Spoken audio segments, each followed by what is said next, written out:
Curt till it hurts. I'm Ben. And I'm Curt. And we're not talking about movies anymore this episode. Finally. Thank goodness. We're at the end. We're done. We've traveled through the Tarantino desert. And it took 40 years. It took 40 days and 40 nights. We went out to the Tarantino desert. We went on a vision quest. And we returned as changed men. That was kind of a joke, but I do genuinely feel as though that experience has changed me. Like, the way that I watch movies has changed because of what we did. I don't know that I've watched any movies since then, because that was just like, all my free time during that 2 months was just like, I should probably watch that again to A, enjoy it, and B, pretend it'll give me something else to say. But it's been a while since we recorded it. It was like you were saying, it was like a month ago. Yeah, since we recorded just the two of us. Yeah. There's no hidden guest in here. Nope. And if for anyone not in the studio audience, the lights are dim. It's very romantic. I got a candle.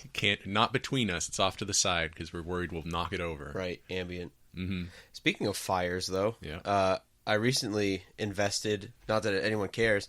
I care. I got kill switches. Just like plug-in things with the. Oh man, I don't even know what I'm trying to say. That's fine. My house is really old and it's been really hot, and I was like, I'm gonna get AC plug-in thing so I can just kill all the electricity in my room so I don't start a fire in my home. Yep, not really relevant. That's what you've been up to. That's about it. That's my media update. My cultural update is kill switches. Fancier ways to plug in all my video games and stuff. Mm-hmm. I haven't really been up to much. I finally bought Spelunky, which you play every day. Fucking yeah, I play it all day, every day. I'm not afraid to admit that I'm addicted to Spelunky. Every day, right around the same time, usually around 4:30, 5 p.m. It's when I get home. Yeah, I'll be on my computer and my little Steam thing will pop up and Ben's playing Spelunky. And I'm like, oh, Ben. I played it a little bit, but I haven't got the bug yet. It's a brutal learning curve on that game. Yeah. Because I'm sure right now it just feels like, oh, I got killed again. Yep. Yep. Eventually, though. Eventually, you will have gotten killed enough times that you're going to be able to predict when you're going to get killed. And then it'll be like, oh, I'm not even going to go into that room because I know I'm going to die. I'm just going to bomb my way past it. Around it. Mm-hmm.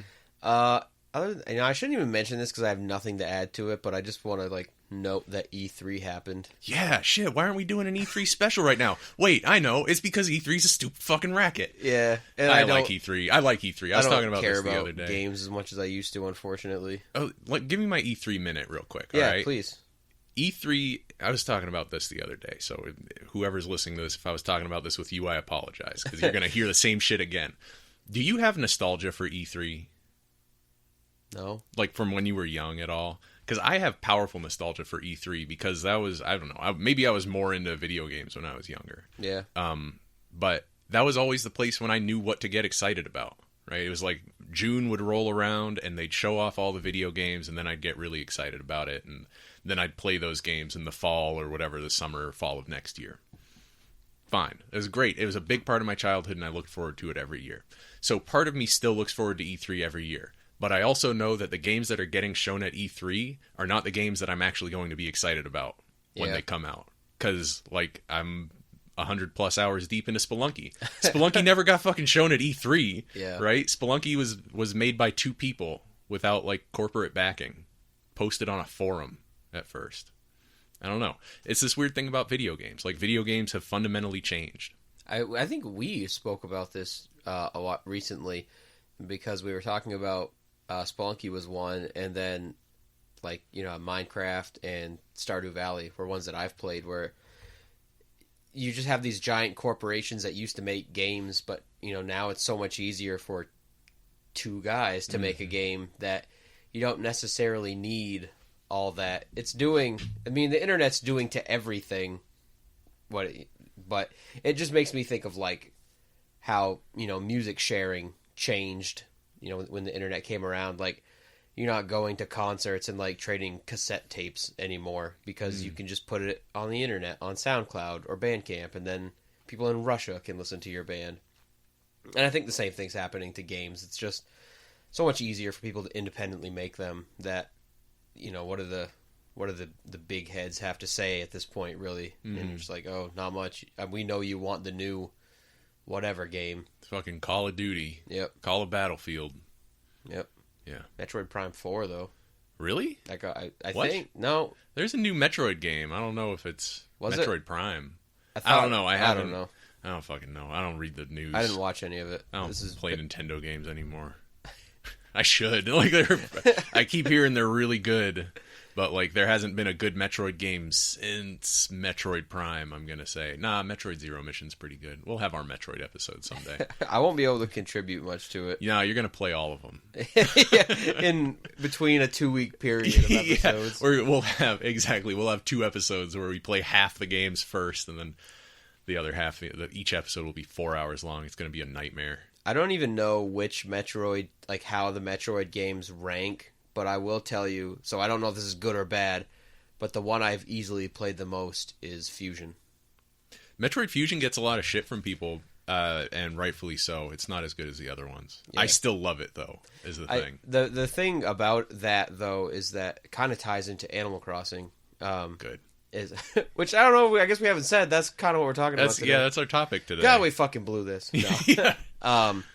It took place in one of my favorite periods of gaming, which was the early 2000s. Early GameCube, early Game Boy Advance. Yeah, that was a big time. It was all the connectability between the two consoles.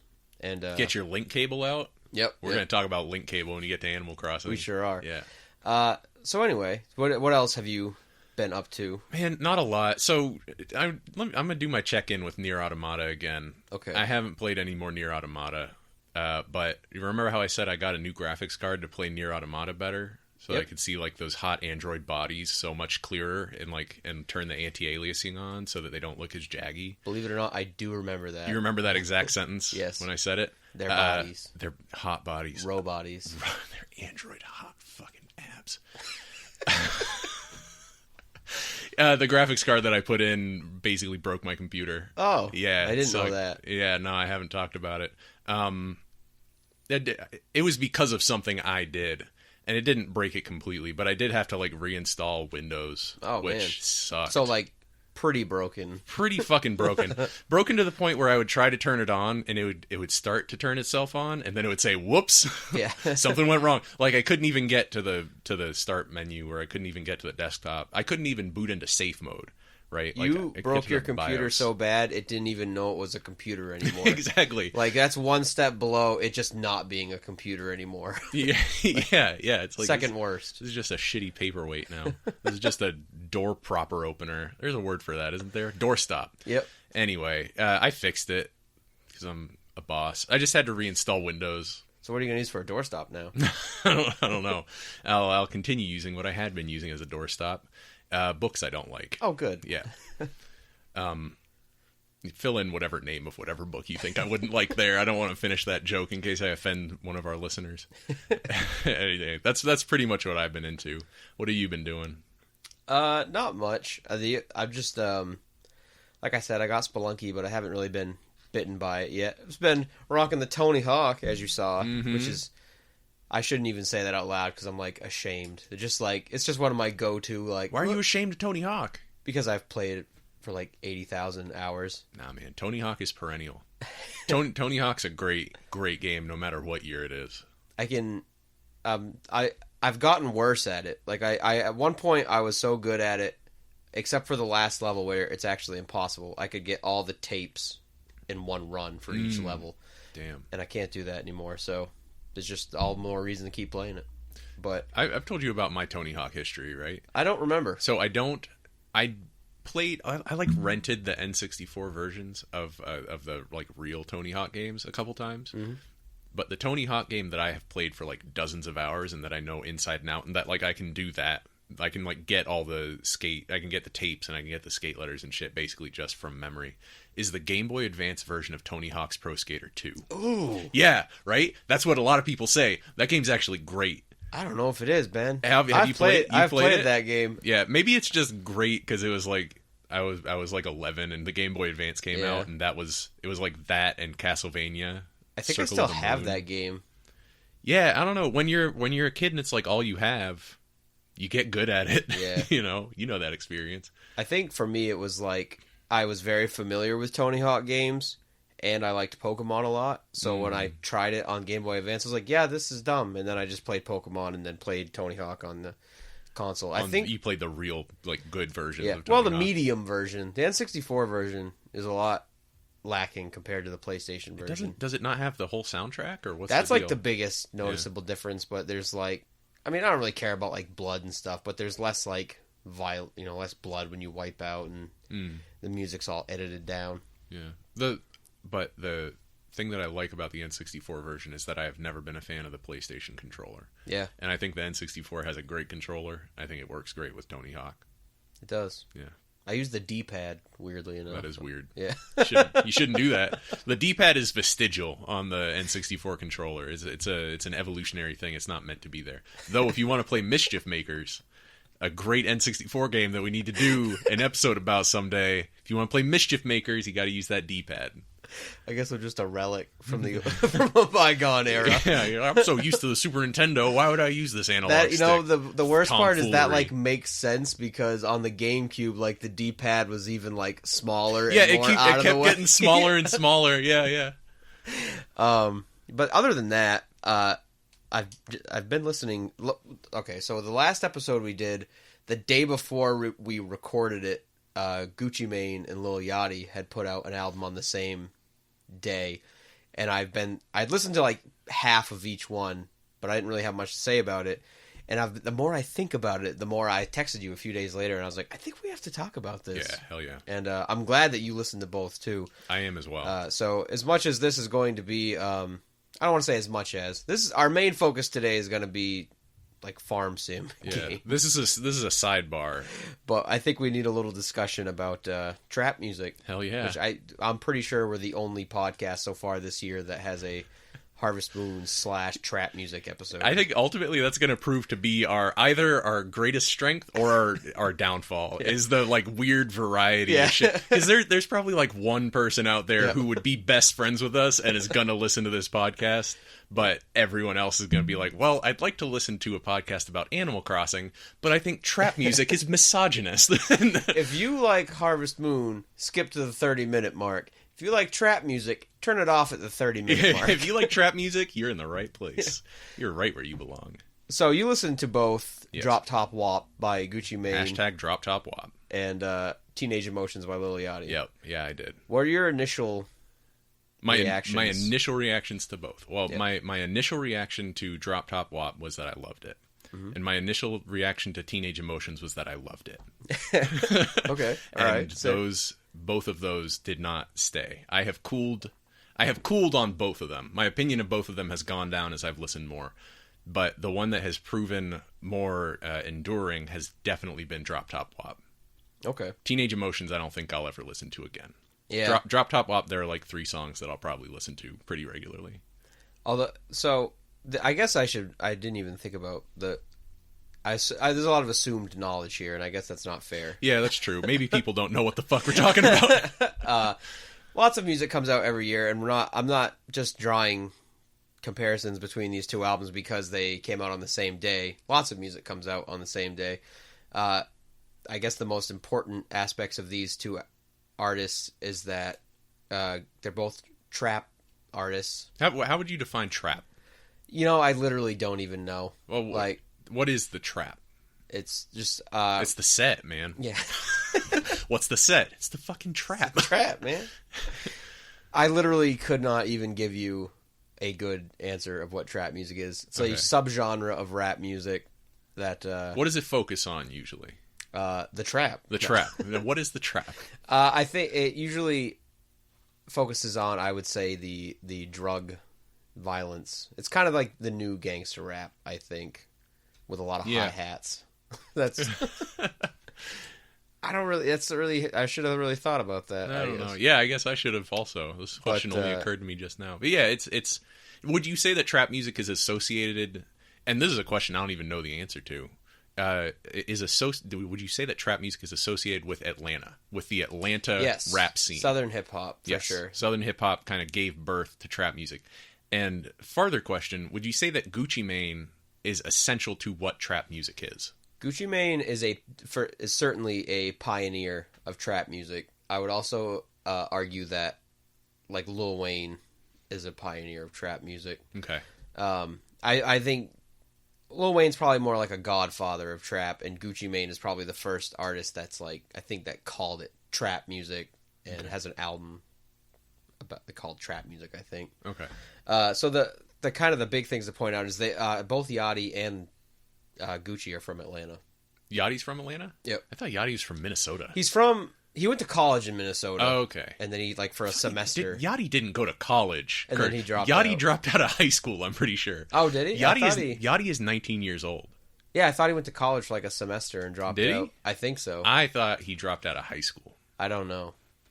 Yeah. Anyway, we should have done some research. Yeah, should have done a little more we research. Done an ounce of research. Okay, I feel confident about my version of those events. That Yachty dropped out of high school, never went to college, and has just been focusing on his music career for the last like year and a half, 2 years. And so the biggest difference is that I would say Gucci's a pioneer of trap. Do you mind if I look this up real quick? No, please do. All right, I'll ramble. I'm gonna live fact check this fucking shit. Gucci's mostly known for like his work ethic. He has 10 albums and like 70 mixtapes. So like Wasn't there a period of time where he was? I read an article about him in prison. He was recording like 13 songs a day for a while. That's the other thing. Aside from he has his like work ethic where he has like 100 plus releases. The other thing he's known for is that like last summer he got out of jail and it was the first time he'd been to federal prison. And since he got out, he has kind of changed his ways and he's released I think he has 8 releases in the past year. And the first one came out I think a month after he got out of prison, and then DropTopWop was released as like the 1 year anniversary of him getting out of prison. And Yachty, on the other hand, is new to the rap game. He has like Teenage Emotions is his first full-length album, and he has one mixtape that got him kind of blown up. And then he's done a lot of guest spots too. Yeah, you may have heard him on Broccoli by Dram, the best song Yachty's ever been involved in. I know he has 2 EPs, but I don't think those have done much for him. I think it was mostly his mixtape Lil Boat that kind of blew up and then got him on, 1,000 different features. Okay, here's what's up with Lil Yachty. You're right, he was born in Georgia. His hometown was Atlanta, and he moved to New York City in 2015. Okay. So we were both wrong. Okay. I was wrong about him fucking living in Minnesota, and you were wrong about college, so it's fine. Okay. We're all good. We're even. We're even. The other thing that's notable that I realized the other day, Gucci is almost twice as old as Lil Yachty. Yeah, it's crazy. Yeah, Gucci's 37, which in the rap game, you're like retiring. You're dead. Yeah. And Yachty's 19 as of recently after Teenage Emotions came out. I think I guess he was right before it came out. He turned 19. Okay. But I think is that enough background? Do you think? Yeah, we've laid the foundation. Let's start talking about these albums. Way too much. So the big thing about it, these two very different trap artists released albums on the same day, and the general consensus is that Gucci's album is pretty good to great, and Yachty's kind of flopped. Yeah. So what's your take? Aside from that, you like them each a little bit less now than you did originally. My take on comparing them? Yeah. How do you... I think the cool thing about DropTopWop, the Gucci Mane album, is that it's like 37 minutes long. Yeah. Right? That it's... Speaking of halves, right? Speaking of fractions, that's about half as long as Lil Yachty's album Teenage Emotions. Lil Yachty's album Teenage Emotions probably has enough good songs on it for like a 5-track EP. Yeah, right. It has 21 tracks on it, 21 fucking tracks. Insane. And it's not like a bunch of interludes and shit. No. It's like 25 3 to 4 minute long songs. I don't think there are any skits on it. There's like the little intro skit that's I like that intro. That intro got me kind of pumped about it. It's like his is that actually his uncle? I'm pretty sure that's just him. That's just him doing a weird voice. That's very Adult Swim of him. Very teenage, very next generation. But yeah, it's like his character of his uncle saying like, both of my boys have done a lot and then Yachty just comes in with his fucking auto-tuned brash voice. I did a lot this year. Which, to be fair, Like a Star is one of my favorite. It's one of the good ones. Like a Star is a good song on that album. It's followed by about 5 skippables. Yeah. Which is kind of the story of every good song on that album. Yeah. Is like you listen to it and then it's like, oh shit. It's this song and then this song and then this song and then this song. And then, okay, this one's kind of good again. Yeah, there's just a lot. I really like DropTopWop, and the 37-minute thing, I think, is a really good length for that, because the production on that it's not varied. There's nothing crazy on that tape, but there's even a couple of songs that kind of have melodies that sound the same. But as soon as you start to notice that there are like similarities, the album's over. Like, yeah. And I would rather listen to a short album twice if it's really good than a 21-track album once. It's hard to even listen to all of Teenage Emotions. I found it easy to get through once, just because like Yachty's gimmicks are, I don't know, I wouldn't say they appeal to me, but they hold my interest at least once. But just in the long run, I cannot make myself listen to songs on that album again and again. So you did like the Migos verse on Peekaboo. All right. I would not say I like the Migos verse. I would say I like Quavo's verse. Oh, Quavo is what you said. Because, yeah. So on the, I think it's like the biggest single off Teenage Emotions, Peekaboo, a song with a fucking disgusting chorus. What a fucking awful song that is. Yeah, it is mostly a terrible song. Play with that pussy like Peekaboo. Terrible. Play with that money like Peekaboo. It's Lil Yachty leaning into his old like, I'm a kid. Yeah. I'm the terrible child of hip hop kind of thing. But yeah, it's bad. And then you get to Quavo's verse, which is like beautiful gangster nonsense. Like nothing that he says in that verse makes any sense if you parse it as like one line at a time, or even comparing the lines to each other. But if you taken as a whole, the way he says it makes it feel like you understand what he's saying. Yeah. No, at one point he's talking about like ice machines. Dude, I literally don't think I've listened to that song more than once. Yeah, because I was listening to it. It's like track 3, so I heard, it was at the time we had recorded the last episode. I had listened to that, and I was in my car, and I was like, "What the fuck?" Like, oh, now listen. Quavo's verse starts 2 minutes in. All right, just skip 2 minutes into that song. If you like Quavo, skip to the 2-minute mark. I don't even like Quavo that much. I think Quavo is probably the best Migo, but I literally don't know anything about Migos. Yeah, it's Quavo, Offset, and Takeoff are their names. Okay, they're very good on an episode of Atlanta, and they are horrible homophobes. Oh, yeah. Yeah, did you hear about that? No, I didn't, but that happens a lot in hip-hop. Especially out of the Atlanta scene. I don't know much about it. Like, I don't know if that shit's happening in Chicago. Like, Chicago seems to have the most, like, vibrant, accepting hip-hop scene right now. Yeah.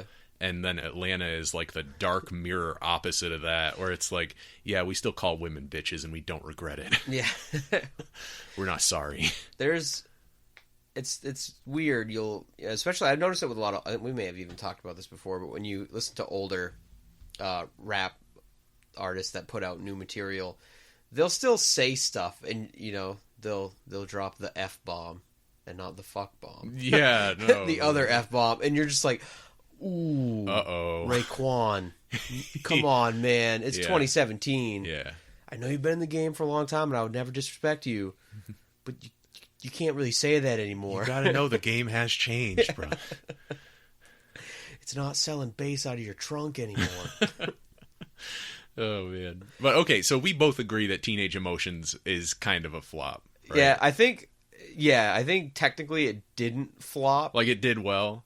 No, it didn't do well, but... like, it did. It has justified Lil Yachty's continued work in the field. There was I watched a video by Complex about it. We're talking about whether Lil Yachty had flopped or not.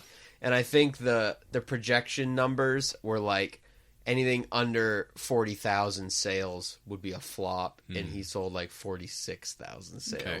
So You know, pretty on the line. That's okay. That's fine. That's fine. Lil Yachty's always going to have his audience. So I think that Lil Yachty is one of those things that we're just a little too old for. You know, I agree, but I think one of the weird things about we talked about this a little bit on our top albums of last year album, where I mentioned that Kodak Black was so young. It's hard sometimes to understand how young as we get older.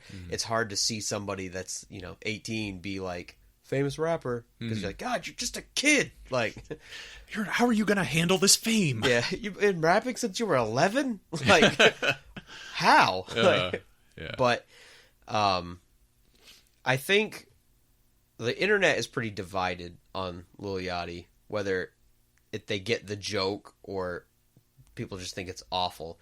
And I think Teenage Emotions kind of shows that either like Yachty doesn't understand what people like about him, or he is tremendously bothered by the fact that so many people don't like him.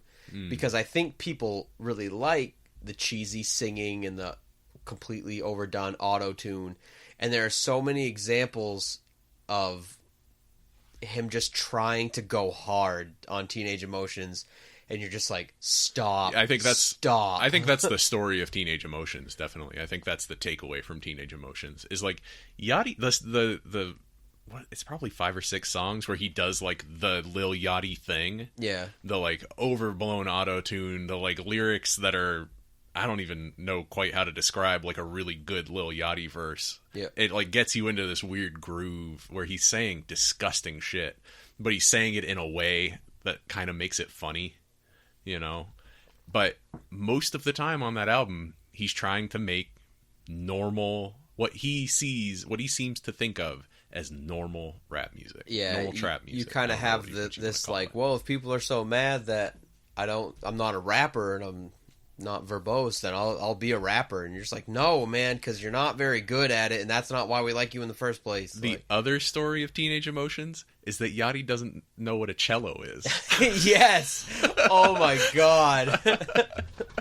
Have you seen the GIF of Anthony Fantano with did your eyes just cringe when I said GIF?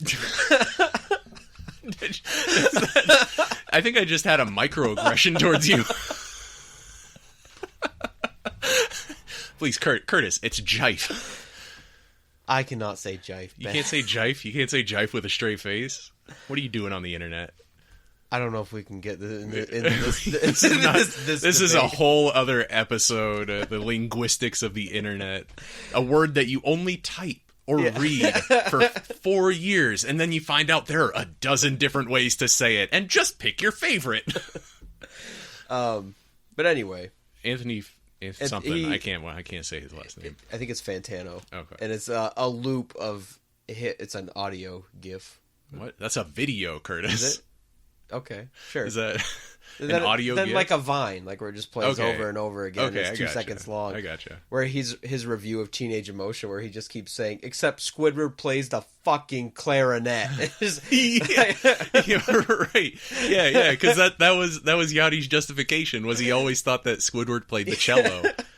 He also thinks that it's okay to call Asian American women yellow bitches. Oh man, I didn't even up. Pick up on that one. That's the joke in that line. He says something about a bitch that was yellow, she blows dick like a cello. Oh. Right? And with the stereotype being that overachieving, like Tiger Mom style Asian American parents make their kids play advanced musical instruments like the cello.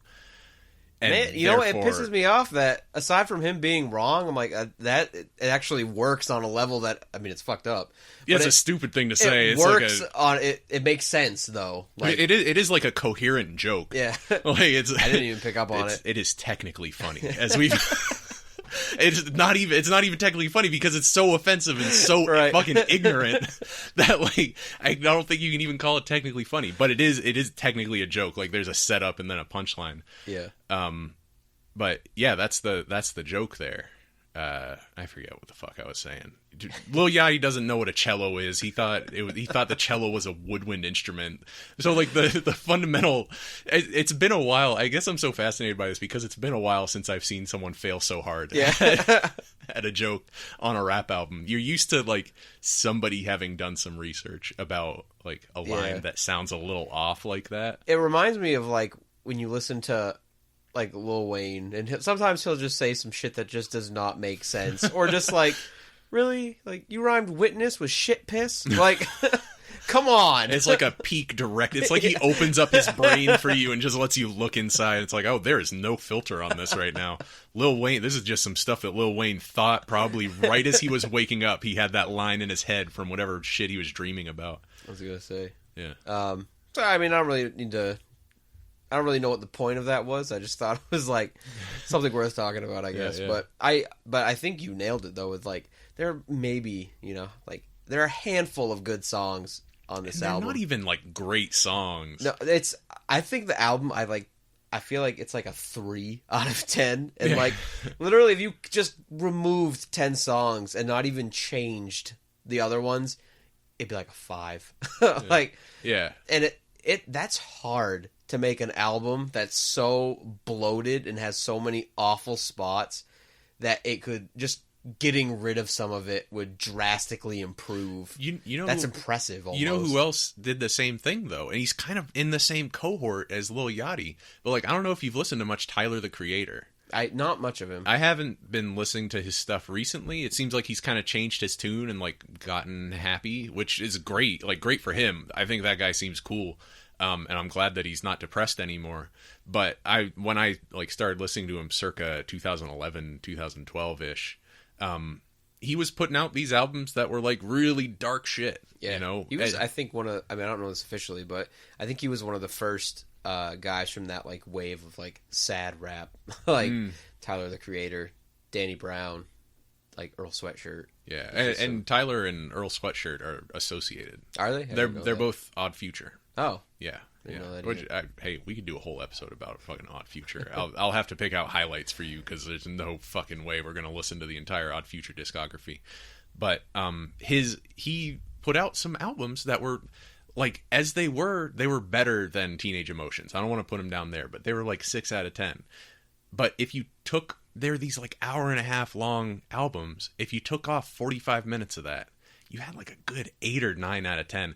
And I don't want to like reduce it to a number, but what I'm kind of getting at there is it's just bloat. It's these young guys who don't know how to edit themselves. Yeah. You know, and maybe that's what the kids want. I don't know. Maybe there's something so unpredictable because that's who the target market is for both Yachty and I would say Odd Future, specifically Tyler the Creator, especially what he was doing around 2011, 2012. It's like weirdly hyper intelligent, hyper aware, not that like woke teenagers, you know, who like go to school and talk about these albums with their other hyper intelligent, hyper aware of like media and hyper aware of irony kids. It's a terrifying next generation. Like, I don't know if you've talked to any really smart young people recently. I see thousands of young people every day and I never speak to them. That's the way to do it, man. Yeah. I think, well, it goes to show like a big difference in the way that, and I say this as an old person, but like how old people perceive things versus how new people perceive them. New people, young people they call fresh them. People. I think. That's a. Anyway, we don't need to get that's on the deleted scenes. That just sparked my brain to a time when I was at Walmart and I couldn't think of the word newborn. And I saw a baby, and in my head, I was like, that's a fresh baby.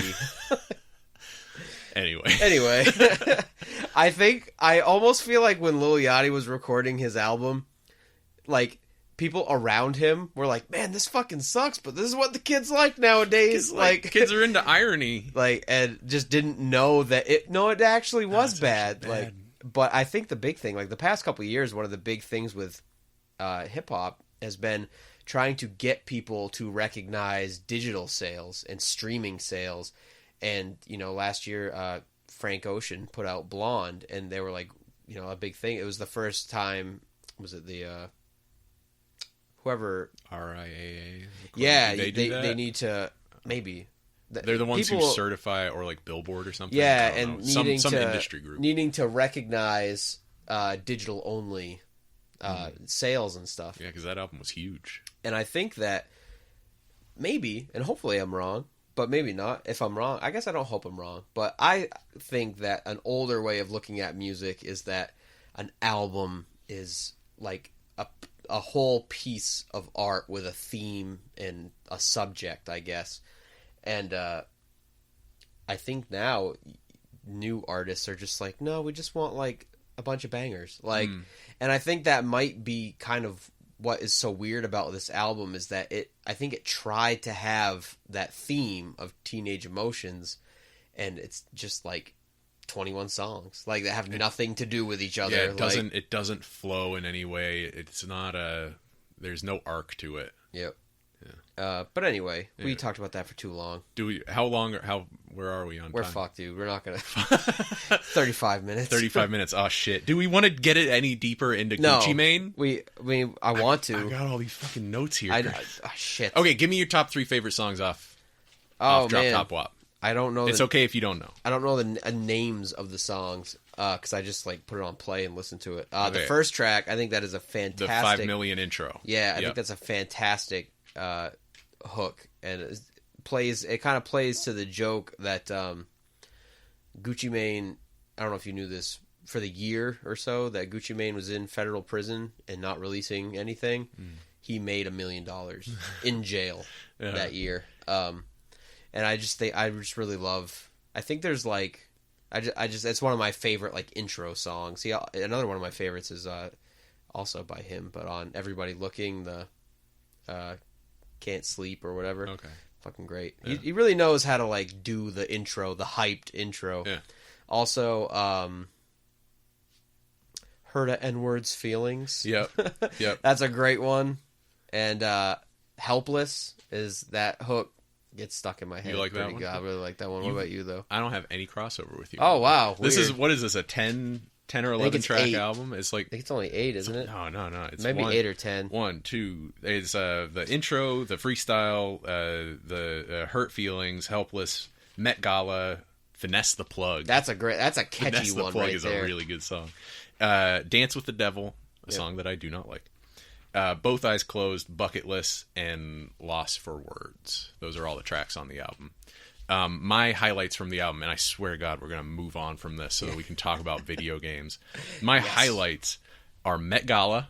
Okay. Even though it has among the most misogynist lyrics on the whole album. Actually, it's hard to find a song on this album that does not have misogynist bullshit on it, which is kind of an issue with the album, and it's kind of an issue with, like, rap music in general, especially with trap music, especially in the Atlanta scene, that we're just gonna have to confront at some point. Like, y'all cannot keep doing this. This is not okay. You know, like, it's fine. I'm sure Gucci Mane seems like a really nice dude. Yeah. Right? I'm sure Gucci Mane does not personally, explicitly, consciously have anything against women. But these songs filter down into, like, middle school kids' ears. Yeah. And also, even if I'm not trying to do some kind of fucking for the children argument, no. Right? But I'm just saying, even if it's just going out into culture, even if it's going into the ears of 27-year-olds and making them think that, like, it's okay to think that women are only a sex object or a punchline, then that's bad. With all that said, his line about 4 bitches all trying to swallow this, I feel like I'm fighting an octopus on Met Gala gets me every time. The opposite end of that, I can't remember which, it might not be on this one, but he has a line about how there are so many bitches in his living room. He calls it his chicken room. And I'm like, that's not even a cool rhyme, man. If it were a sick rhyme, I'd be like, you should not say that. But god damn it, that's a sick line. But this is just like, what are you doing? Like, why did you say room? that? Like, chicken room. What the fuck? What is that? Now, the thing that I love about both of these lines is that Gucci Mane seems to love animal imagery. Now, he does love it in a way of reducing women to subhuman animals, which is bad. But it gives me a chance to imagine Gucci Mane fighting an octopus. And it gives me a chance to imagine Gucci Mane having a chicken room where just like chickens, like a barnyard room that he just goes into and hangs out with his chickens. That's part of Gucci Mane estate, actually, which gets mentioned on the 5 million intro. So Met Gala. Met Gala is really good. Met Gala also has in the hook, the Migos, not all the Migos are not on that song. It's just Offset, I think, is on Met Gala. Puts in a pretty good verse. He says that her, his bitch, this bitch that he's talking about. This bitch in particular. Sucks good dick, and she's a leech. And after that line, he has the most, like, disgusted sounding, like, ugh. Like, he knows that what he said is gross. Ugh. And I think that might be a thing about trap music, actually. Having listened to a little more trap music since listening to this album, is that those, like, little tags at the end of lines. I don't know if there's, like, an official name for those. I'd usually just call them tags. Maybe ad-libs. I believe ad-libs. Those are ad-libs. I think usually you record the lines themselves, and then you do a second take of just either like repeating the last word of the line or saying, like reacting to it in some way. Yeah, I believe it is an ad lib. Giving you a little. Okay, all right. How white are we going to sound right now? So white. My theory is that none of the Migos has ever had sex with a woman. With any, I don't mean to make it. I don't mean to turn that into some weird like homophobic thing. I don't think any of the Migos have ever had sex with anybody. I don't think they know what it's like. They have a middle schooler's understanding of what sex is. You know when you grab a breast and it's like a bag of sand? Yeah. Exactly. It's that. They don't know what it's like. They have like an understanding of sex that seems to have filtered down to them through like older brothers and woods porn, right? Yep. Which is my life. I understand that on a fundamental level. Right. That's exactly where I'm coming from too, which is why I love it so much. But I don't know. That was just a thought that I had because I've always been really troubled by what the Migos say about women. Yeah. But now knowing that the shit that they're saying is so outlandish and so like not based in reality, like it's still troubling. But I feel like I can laugh at it now instead of being like, "Wow, this is fucking terrible. This is really disgusting." It still is really disgusting, and I want to make sure I drive that point home because I don't want to contribute to a culture where it's like, oh, this is kind of gross, but it's still funny, and it's just rappers being rappers. No, it's bad, and if like you fuckers are on watch, all right, like you can't. We're gonna address this. You can't keep doing this. We need to address it just as a society, as a culture. We need to stop saying that it's okay.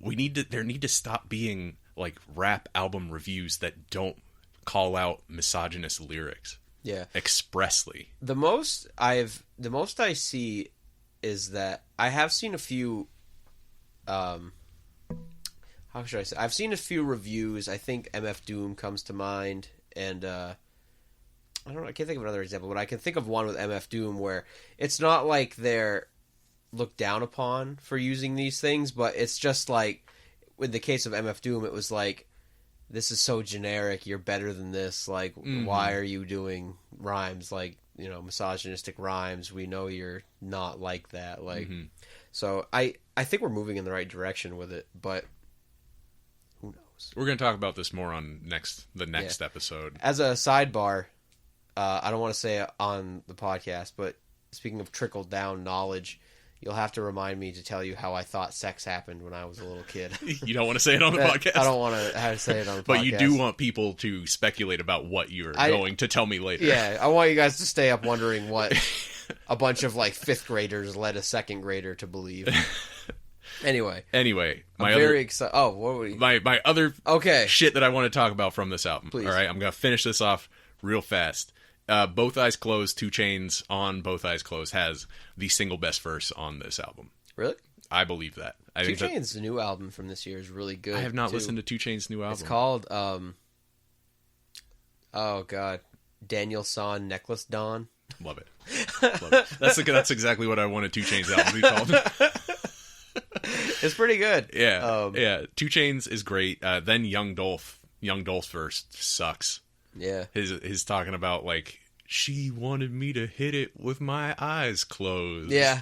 Ben Shorty's so fine I did it, or whatever the fuck. I hate to say this, but there are 2 quick things I need to say about this album before we put it to bed.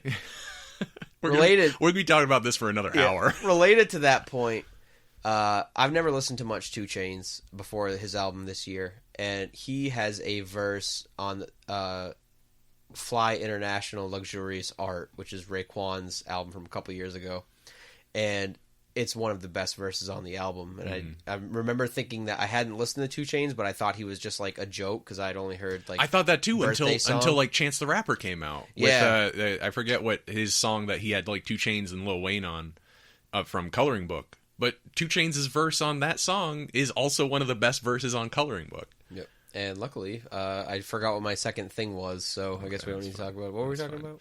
Gucci Mane, another great verse on fucking DropTopWop is Rick Ross on Lost for Words. I'm done. I'm out. That's fine. I just wanted to get out all my favorite verses from Gucci Mane, and I definitely wanted to hit on that fucking misogyny point because that needs to be driven home that shit's not okay. You know, like we can't just because everybody in the Atlanta hip hop scene and kind of I don't know about most rappers. Many rappers use misogyny in their raps. Yeah. Some of them do it kind of well. Like I think that Vince Staples when he uses bitch and when he uses kind of like these misogynist viewpoints on women, I feel like he is using it to make a broader point, and I don't think that that's gonna filter into the culture and make it worse. But I do think that shit, like all the misogynist lines on fucking Gucci Mane on DropTopWop are, and especially fucking Teenage Emotions. Like Teenage Emotions probably, just by virtue of being a longer album, probably has more misogyny on it than DropTopWop. Yep. But that it is actively making our society worse, is actively making culture worse, and we need to start talking about it. Just because it's really uncomfortable to talk about does not mean we don't need to talk about it. I just realized I stole some money from work. I was nervously feeling it in my pocket. I was like, oh shit, that's a penny. I gotta give that back. Yeah, okay. I'm done. I'm out. So the crazy, we're 45 minutes in and we're finally getting into our actual topic of discussion. And it came from a place of, for the past, how many months? Feels like it's been years. Did we do 2 months of Tarantino? I feel like we've done 2 years of straight Tarantino movies. It's bleak. There's been a lot of violence, a lot of action, a lot of blood. Yeah. And then, and now we have the, trap music with our misogyny. Yeah, and our violence. We needed a break, so we decided to focus on, we've been saying farm sims. Yeah, it's not, I don't know if that's quite accurate. We're not talking about like agriculture simulator. We're not talking about some weird like PC farm sims that are like hyper realistic and you can drive your tractor around and shit. Yeah. We're talking about video games that are about farming, or more generally, let's say, because we got to get away from this Tarantino bleakness. We're talking about the pastoral life. We're talking about that simple, the country laid-back lifestyle living. And we are specifically talking about 2 very important franchises that came out of Japan that are about that simple country life. That I think, and this is maybe just my opinion, I think that both, to say what we're talking about, both Harvest Moon and Animal Crossing are both reactions to the like hyper urbanization of Japan. Yes, I think there was a big like a cultural moment in Japan where people were like, shit, we got to get out of the cities. Like this city life is not good for all of us. It's good for some people, but some people are finding it really depressing. Here are some video games that can kind of show you what it's like to get out into the country. I think that really nails it on the head, because I don't remember their names, but both of the main developers for Harvest Moon in the early 90s and Animal Crossing, which is Animal Forest in Japan, but that doesn't fucking matter. Very important. Both of them grew up in areas where they were very close with their families, and I know with Harvest Moon, I believe it was a more rural area, and I don't know about Animal Crossing, and they moved to a city area to become game developers, and both games were partially developed with the concept of missing your family and wanting to be able to spend time, with your loved ones.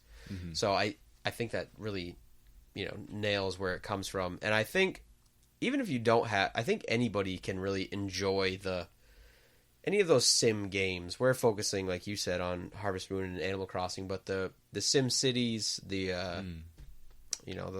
those types of games are, it's nice to be able to fall back into that and kind of take a break from your own life to settle into the comforts of... I disagree with you a little bit about SimCity. Okay. Because SimCity's a very urban game. SimCity was inspired by like urban planning and shit. But I agree with you about the kind of calming rhythm of it. Yeah. Right. I actually should point out, too, that I think the only SimCity game I've actually put any time into is the first one on Super Nintendo. On Super Nintendo? Yeah. So for me, when I say SimCity, I think of just like floating over this big city with this really soft 80s music playing and just like, okay. Like right. I can do this. With the speed set to the walking man. So it's just like, it takes like 3 days to get through a year of your game and you're like, okay. I'm accomplishing a lot. Yeah. But so how do we want to approach this? Because there's a lot of different ways to approach these two similar but different games. There are. Let's address Harvest Moon first, then Animal Crossing, then compare them. Mm-hmm. How's that sound? That sounds good to me. All right. Because Harvest Moon is kind of your forte. I'm pretty strong on both, to be honest. Well, I just mean that compared to me. Okay. I've never been a Harvest Moon person. Okay. I've never gotten into Harvest Moon. I've tried. Like I tried with Harvest Moon, I tried with Stardew Valley. I've tried many times, but I've just never been able to find that rhythm. It stresses me out. So what to you is the essence of Harvest Moon? I think it for me, I think it sets it like a... I know there are time constraints and stuff, but I feel like until you get really good at Harvest Moon, I feel like when you get good at Harvest Moon, it's not really enjoyable anymore because you're like, I have to do this before the first summer or it's going to fuck the whole thing up 3 years from now. But I think it just kind of puts you into a video game where... Okay, how should I try to phrase this? More things I should have thought about. You didn't know I was going to throw a crazy question like that at you. So I think when Harvest Moon as an idea was developed, the general consensus was for video games was, for a lot of it, adventure. There was, you are this character, you have to fight these bad guys and win against these bad guys to save this thing. Well, so kind of like post Final Fantasy, post Zelda adventure games. And I mean, and even as basic as, Ultima or, Super Mario Brothers is still, you're fighting these bad guys to save this thing. Mm-hmm. And I think the understanding was that what was fun about video games was winning, was like you defeat this monster. The conflict. You save this thing. And I think that whoever developed Harvest Moon realized that it wasn't so much the end result, it was the progress along the way. And just as much fun, or, there's a sense of accomplishment in defeating, World 1, Level 2, as there is in defeating the final boss. Mm-hmm. And I think Harvest Moon is really about that because it's kind of a never-ending game where you just like, oh, I bought a third cow today. You just kind of, slowly just play it and you just build up your farm. And every day you wake up and you do the same tasks. And, as the game goes on, you add a little bit more and more onto your plate until you kind of have this whole complex of that you live on. You have your estate because... Gucci Mane estate. Yeah, you have your Gucci Mane Harvest Moon estate. You have your crops, and then you make a little money and you buy some animals, and then the money really starts rolling in, and you can start looking at romantic interests and collecting other things that. Now, are you talking about the game or life right now? See, exactly. Yeah. And I think that is enjoyable about Harvest Moon. You kind of just. It's not stressful at first until you realize that if you want to get really good at it, it is fucking very stressful. But so what is it about Harvest Moon that you can't enjoy as much? I guess I don't know. I hadn't really thought about it, Like I guess I should have thought about it, but I didn't. It is.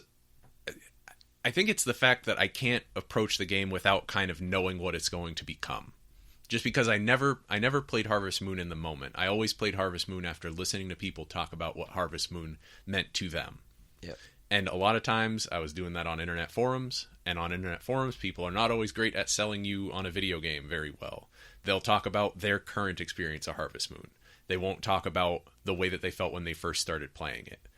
And for people who like get really into Harvest Moon, at some point, like the incredibly specific and precise game movements that you have to make, like the moves you make in the game, that was a stupid thing to say.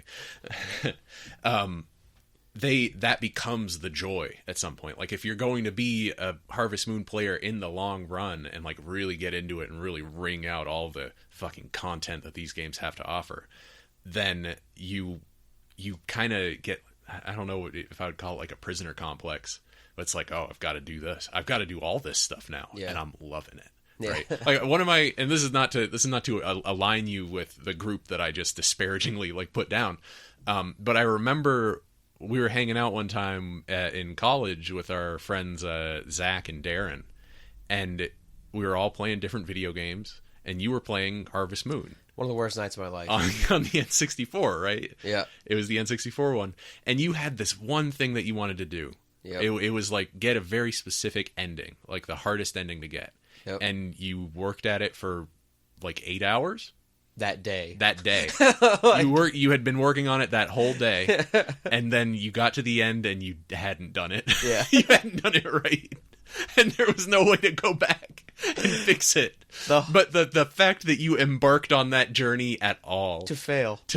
Only to fail at the end, is, I think says something about Harvest Moon, like, as a game. The biggest thing about, probably the most frustrating thing about Harvest Moon is that when you get good at it and you want to be good at it, it's a very tough pill to swallow that the first file you play, that's not going to be your only Harvest Moon file. You need like a fuck up file and be like, oh, you mean you can't do this unless you marry that person? Ugh. Like, and that was that was a tough pill to swallow that night. But that 3 in-game years of working up for that final party picture. Mm-hmm.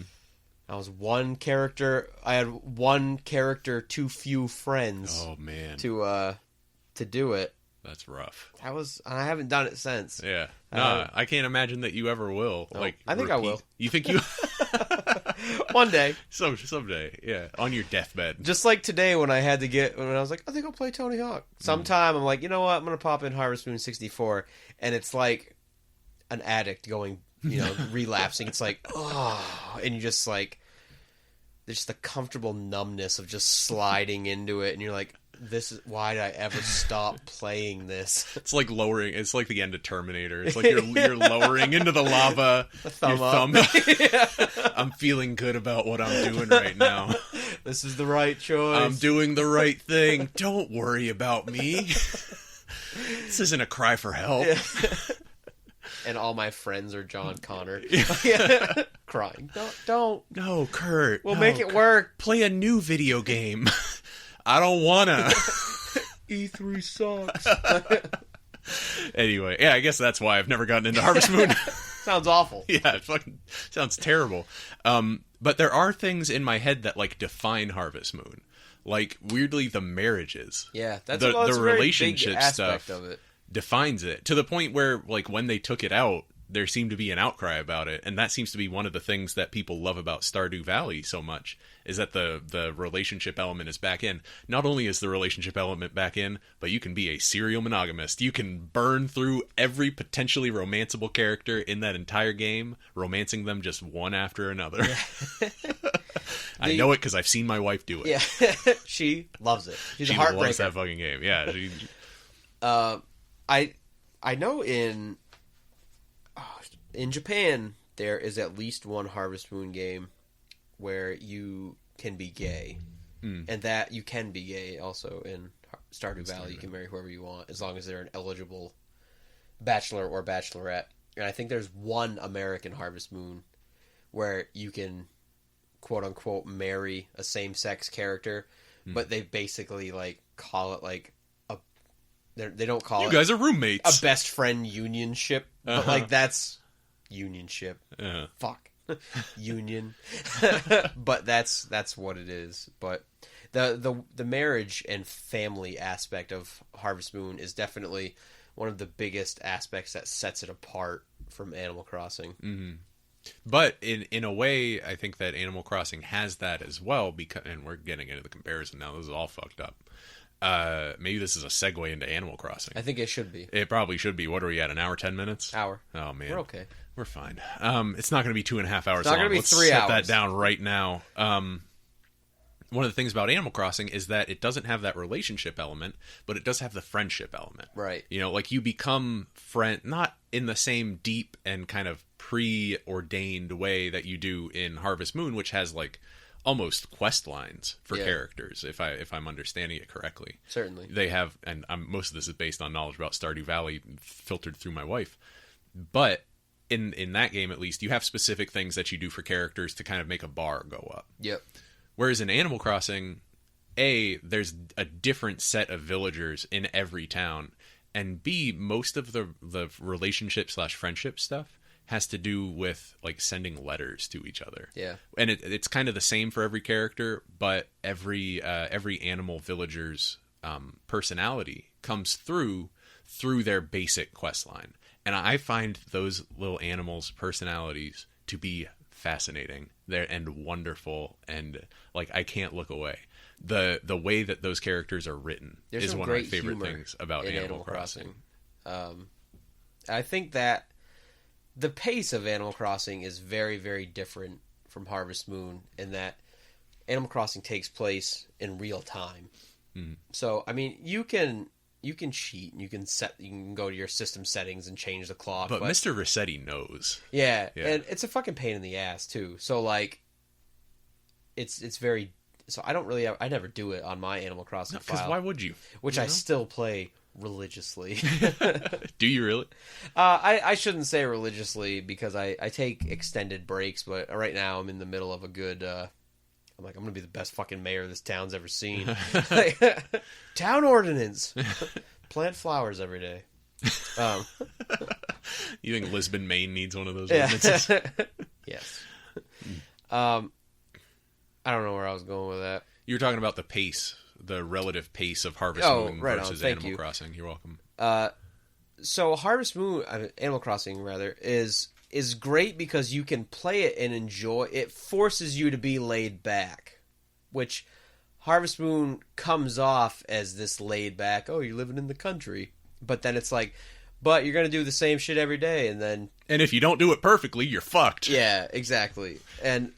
But you know, Harvest Moon is like, oh, I mean, I keep looking at the word Harvest Moon in my notes and then saying Harvest Moon, but Animal Crossing is like, yeah, man, I know you want to catch fish all night to pay for your house, but store closes at 9. You can't sell your fish. But there is no way to talk about Harvest Moon or Animal Crossing and make it sound cool. I think that the pace of it though is one of the coolest things about it. I agree because you get used to it. I'm gonna take the mic right now. Please do, because I'm rambling so badly. The Animal Crossing is almost a reaction to Harvest Moon in that way, because like you said, Harvest Moon presents as one thing, presents as a very relaxing pastoral experience, but in reality, it's a pretty intense, like number heavy, like sell your shit, do it right, you're running a business, kind of thing. Whereas Animal Crossing, and I guess the outcome of that with Harvest Moon is that you can play that game for 10 hours in a row, you know, and you can be doing stuff the whole time. Yeah. Animal Crossing, maybe the first couple weeks you're playing it, you can have like a couple hours per session, but literally that game is designed to run out of shit to do after about half an hour. That's the biggest struggle when you're getting into Animal Crossing, is that you are invested in this game and you really want to play this game, but after, you know, like you said, a couple weeks, you don't get those immediately gratifying. You're like, oh, I've caught all the fish for this month, you know, like I gotta wait till September. It's a really interesting. It's almost like a level up system, because your knowledge of what there is to do in the town gets greater and greater until eventually, you know, like a month into a game of Animal Crossing, you'll know, okay, I need to go in, I need to find the 3 things to dig up, I need to fucking, if there are any cool fish to catch, I need to catch those fish. I need to pull up the 3 weeds that grow. I need to, I don't know what others. You kind of look around your town for just random little events and cool fish and shit. Do little favors for people. Do little favors. You run around. But that's not more than half an hour of like stuff to do, which I think is great. I think that's a fabulous thing for a video game to have. I've been noticing it more and more recently as well, is like when a game just insists that you take a break. Yeah. So many games are all about making you play for as long as they can get you to play. Get hooked in, and if you're really hooked in and you play this game all the time, then you're going to want the next one because you want to get that fix. The really wonderful thing about Animal Crossing is that it does not do that.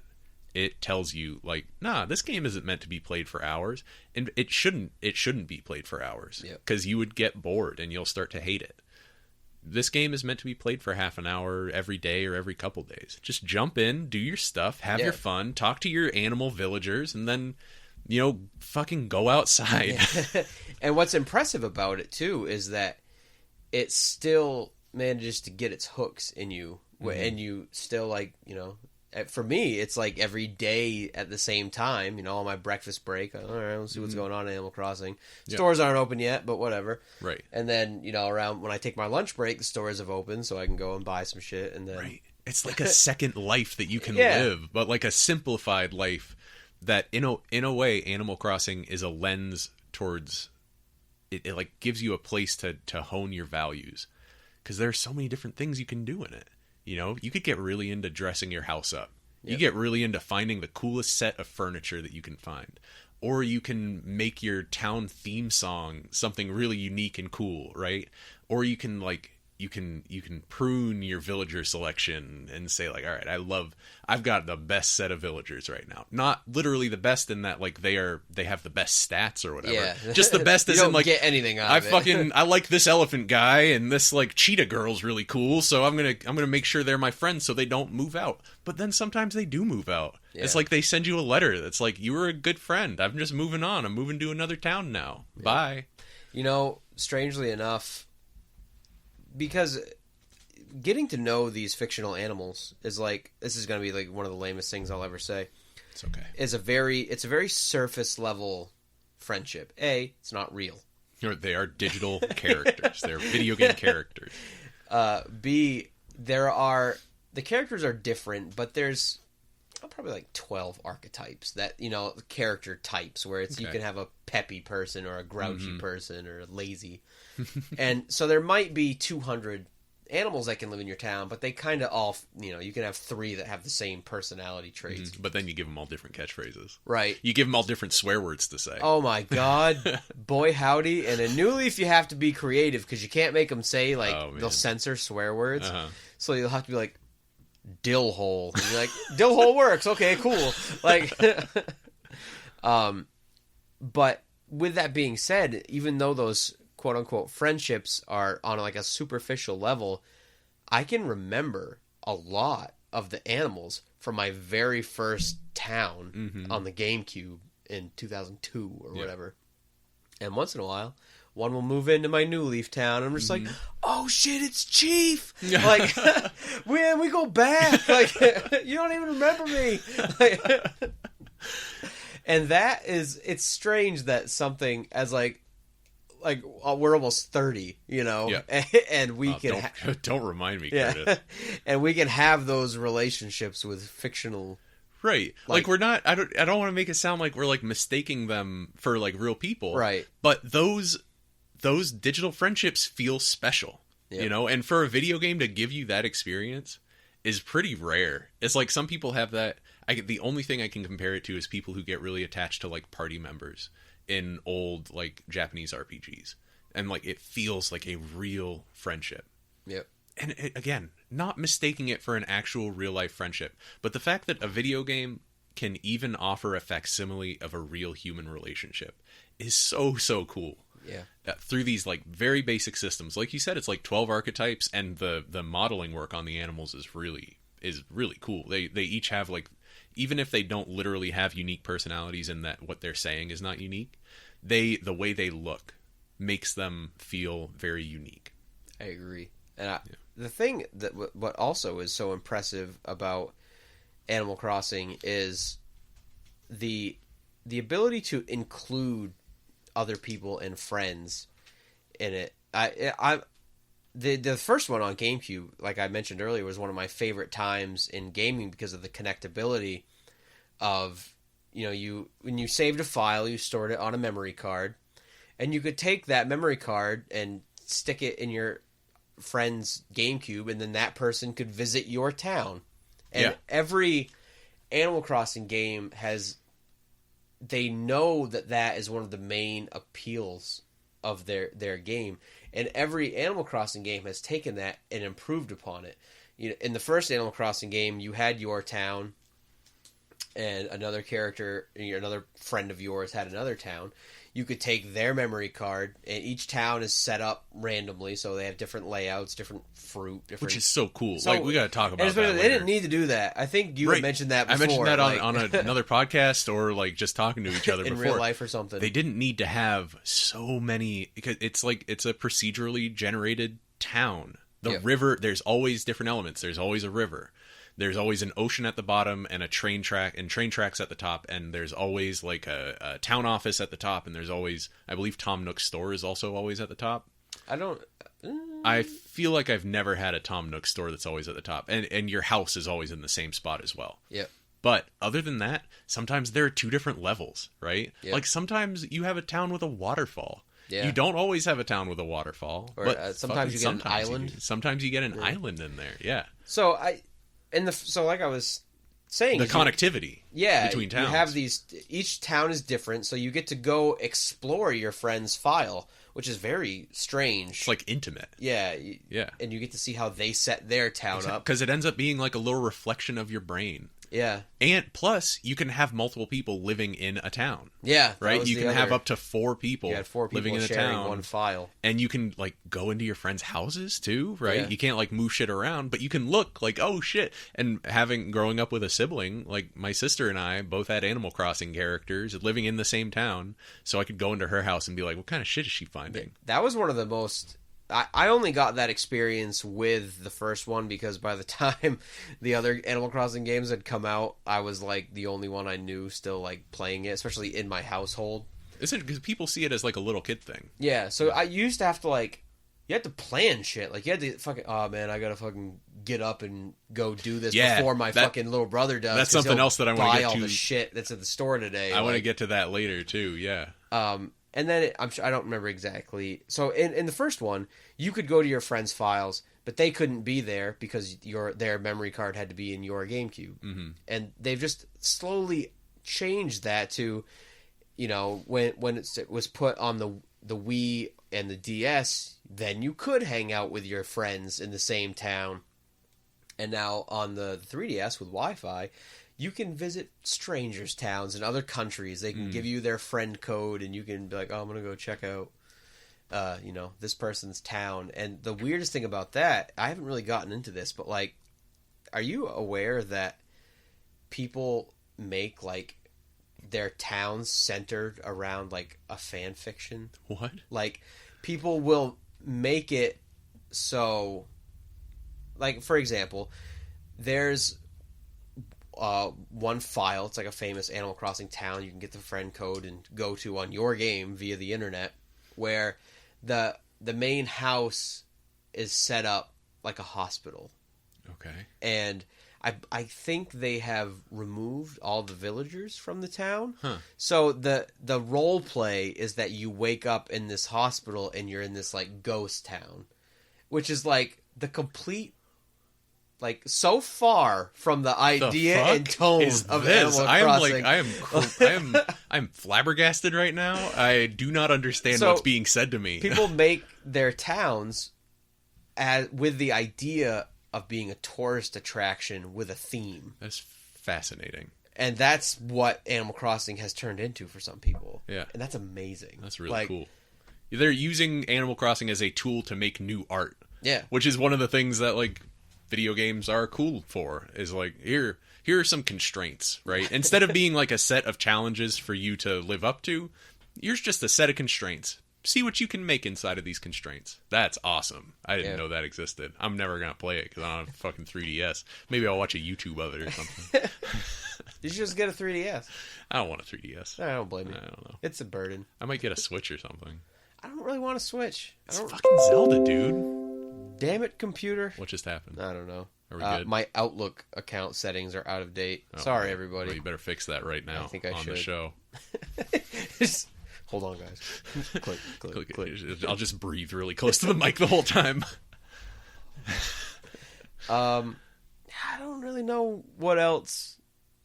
I feel very. You know what? We went too hard on Tarantino. We took too long of a break. I feel like I'm at a loss for what I need to say. You're at a loss for words about it. You feeling like you took a perk? Oh, I'm at a loss for words. Just kidding. We still got it. References. Yeah, it's those callbacks. That's what people listen to this show for, are hot callbacks. I have more shit to say about Animal Crossing. Please I don't know if you do. Because you'll get me going, and that's what I need. Exactly. We'll rev each other's engines up. That's what people love about this show. We're going to ride it like a Harley. Oh, the callbacks Every are strong. song on that Yachty album is insufferable. You just reminded me of that. Like, okay, the hook on Peekaboo goes way too long. Harley is just terrible to listen to. No, nobody listened to that album, please. Normally, when we're talking about something, I'm like, you should go listen to it, or like, you should go watch Kill Bill again if you haven't watched Kill Bill in a while. Don't listen to Teenage Emotions. I'm done talking about it. I'm angrier now at Teenage Emotions than about Teenage Emotions. Yeah. All right, this is probably not going to happen, but there is one song, I probably shouldn't even say which one, on Teenage Emotions, that I'm trying to get my fiance to let us play at our wedding. Which one is it? Better. I really like. I love that song. I really like that song. That's the best song on that album. It's one of them. If you're, if you're gonna, has your fiance listened to it? We listened to it in the car, but I don't know if I pitched it in I really want this to be in our wedding type song. And it is one of the best songs, but it's kind of fillery. There's not much it's one of the Yachty centric songs, which is why it's a good one. Yeah. But it reminds me of a totally bad comparison. I don't know if you listen to much Biggie. No, not really. Yeah. He has a song called Player Hater on his second album, which is a great song, but there's not even any rapping in it. It's just pure filler. And that's what I think about. It's a good song, but not if you like hip hop. I think Lil Yachty might be a filler artist. Yeah, that's I think that might be kind of where he thrives. Because it gives him the most room to really stretch his aesthetic out. You're just gonna hear the beat to One Night in an elevator 2 years from now. Dude, I would fucking jizz myself. I like that song. Me too. Yeah. God, how good is Lil Boat, the mixtape? I haven't listened to the whole thing. Oh, okay. Well, there's a lot of filler in it. But... Yeah. Lil Yachty is a filler pastiche artist, and that's where he thrives. Oh, god damn. Where are we? What are we doing? You were just going to say more things about another thing about Animal Crossing. The thing that I like about Animal Crossing is that it functions well as a casual game. Like we were saying, you play it about every day, every couple days for a half hour. You can get a full Animal Crossing experience. You can get a rewarding Animal Crossing experience that way. But if you want to really get into it, there's depth. Yeah. There's a lot of depth to Animal Crossing. If you want to fill your whole museum up, you can fill your whole museum up. You can catch every butterfly, every fish, find every fossil, and I don't know how you could do it, but find every fucking painting. Yeah, the painting gets a little bit easier in New Leaf. Does it? Yeah. Red, the fox that sells stuff. Yeah. He opens up he's the guy with the tent, right? Yeah, he opens up an emporium, and you can... he comes once a week, so it's a little bit easier. See, now I don't like that shit. Oh, and then you have to but he sells counterfeits still. Oh. So you have to, you can cheat and look online, but I don't really like to, because it's what's really what's the point? What's really, what are we really losing here? Yeah. And he'll have paintings that are counterfeit, and you have to know what the painting looks like. Man. To be able, I can't remember the name of it, but the famous Japanese with the wave. Yeah. Is it just called the wave? I don't know. And it's probably got a title that's a haiku or something. Mount Fuji in the background. Yeah, it's a beautiful painting. It is a beautiful painting. But the counterfeit in the game just has a second mountain next to it. And if you didn't know the painting very well, you'd be like, oh, sick, cool, buy that. That's a really shitty counterfeit too. Yeah. Oh man. Yeah. Anyway. But as I kind of alluded to, I'm speaking mostly from the perspective of someone who played a lot of GameCube Animal Crossing and then has not played really much of any of the future ones. Yep. I think I played the one that came out on the original DS a little Wild bit. World. No, the one before that might have been Wild World, actually. I think that was the only one. Okay, yeah, it was Wild World. Like I said, I didn't play much of it. Not as much, because Animal Crossing, my first, will always be my favorite. You know, it's like Mario Kart. Whichever one you play first is kind of going to be your favorite. Which isn't true for me. No? Nor with Animal Crossing, so... Anyway, you're an outlier. What a shit analogy. Maybe that's just true for me. But the depth, getting back to the idea of there being real depth in Animal Crossing that you can dig into, is that there are the holidays, right? Mm-hmm. There are the holidays that you can go to. And when there's a holiday in the real world, most of the time there's going to be a holiday in Animal Crossing that you can like go in and you see what everybody's up to. And it's not an all day thing, but at a specific time of day, you can go into your Animal Crossing file and you can like hang out with people while they're at some fucking festival, right? I love that. Yeah. That's so cool. And the museum, like I said, and the fishing, you can get fish that are worth a lot of money. And we haven't even mentioned the whole aspect of like paying off your house and expanding your house, which is such a cool thing. When it was mind blowing to me when you're able to get a second floor to your house and a basement, going from this like it's like a 10 by 10 like hovel at the start, and then over time you pay massive amounts of money to Tom Nook. Like literally, like, and when you say massive, like if you play casually, it will take you months. It'll be months to pay off your mortgage. Yeah. Which does not sound fun. No, but it kind of feels like it's insisting that that's not the point. Because if the limit to pay off your mortgage was too low, then people would say like, oh, well, the point of this game is to pay off my mortgage, right? The point of this game is to like pay money to Tom Nook to get a bigger house. When really that's not the point. That's like a side point. The point is everything else. That's kind of just the outcome that you get for playing the game right. Yep. Is like you're naturally going to make some money, you know, because that's one of the fun things you can do in Animal Crossing. It is by no means the sole fun thing you can do in Animal Crossing, and it's almost discouraged because there's only a certain amount of money you can make in a day. Once you get to a certain level in Animal Crossing, selling fruit ain't going to do nothing for you. Selling fruit is no longer worth it, really. At that point, you have to like find weird exploits to like. You really want to make some money? Yeah, exactly. Which is, unfortunately, where I'm at in New Leaf. You end up in some dark corner of the internet. It's just like, here's my guide. Here's my high-level Animal Crossing strat to let you know how to really stick it to Tom Nook. Yeah. And the store can get upgrades as well. Yeah, a lot of the buildings there, you can get little upgrades for them, so they sell more, and you know they offer you, because at that point, when you first start a game, you know, say pieces of furniture. There are 2 pieces of furniture in the store every day. You spend a certain amount of bells as the currency. Caps. Store gets a little bit bigger, and then you can buy 4 pieces per day, and then 6, and then 12. And when it's the full, and you know what's one of the worst parts about fucking Animal Crossing for when you're a kid? You're so excited that the store is gonna upgrade to the next one. Mm-hmm. It's closed for a day. Closes for a day. Oh my god! Yeah, I remember that too. Yeah, and you're just like. For a whole 24 hours. If you can't go to the store in Animal Crossing, you can't play Animal Crossing that day because everything revolves around going back and forth. Those are the new items that you can get. It makes it feel like a totally different game. I was like, well, I guess I'm just gonna talk to people today. Hang out with people. Like it like I was saying before about the tempo of the game forces you to play it in a certain way.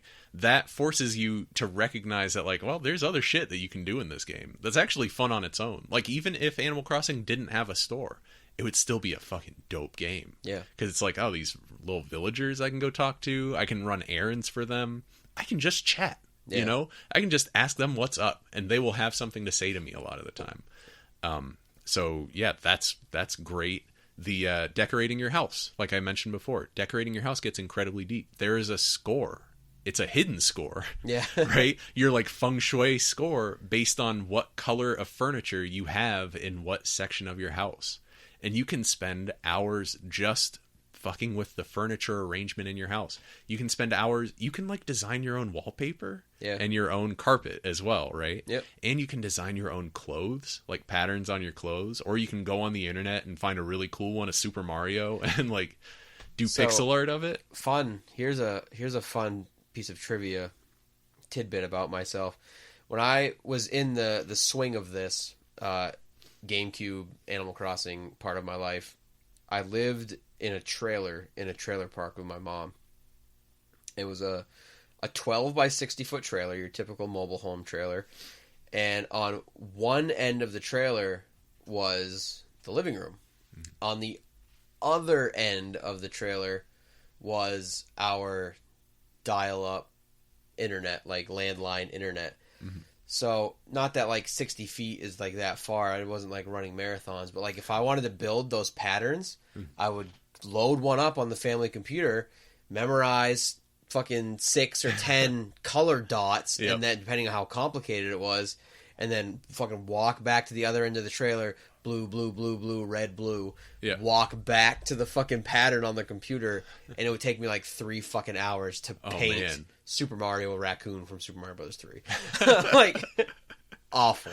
That's awesome. Life is... Now you can just scan QR codes and instantly... I hate it. Have it. I don't like this shit making video games easier. I think video games need to be hard and stupid. One thing that I want to... Not joking about that, by the way. With where you kind of jumped off after the first one thing that I'm not sure if you know is one of the most interesting things about New Leaf is that you're the mayor of the town. Yes, too. Okay. I have familiarity with like the basics of New Leaf. Yeah. So one of the most, I guess probably the hardest decisions you make in that game is just what you want to focus on, because like you were saying, it's awesome when you get the second floor of your house, and in the first game it was, I believe, just the second floor and then the basement. I think that was right. It. Yeah. And in New Leaf, you can have your first floor, second floor. You can have a room on each wing of your house. You can have your basement, and you can have like a secret compartment. So like you can have items that your other players can't see when they come visit you and stuff. You just want to keep your collectibles hidden so that nobody takes them or whatever. Mm-hmm. And then also you have public works projects because you're the mayor. So you're like, I want to build a bridge here, to make it easier to cross this part of the river. And they're like, that costs 500,000 bells to build that bridge. So you have to balance or decide which one you like. Do you want to be a dope ass mayor that lives in a hovel, or do you want to live in a mansion and have like a pretty boring town that isn't as appealing for other characters to visit, players to want to come to?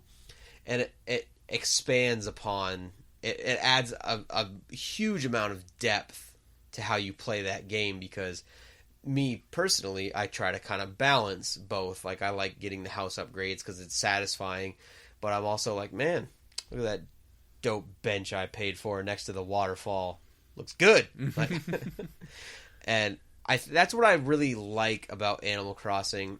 I guess this is going to be contradictory, because I do think the one on GameCube and New Leaf are both the superior games for different ways. But with that being said, every Animal Crossing game has been like, okay, what do people like about Animal Crossing? All right, so let's make Wild World. Let's just take all that stuff, add a little bit of stuff to it. Mm-hmm. And then with City Folk on the Wii, they said, what do people like about Wild World? Mm-hmm. Let's do all that, add a little bit to it. And I really don't know. I assume they're going to make one for the Switch.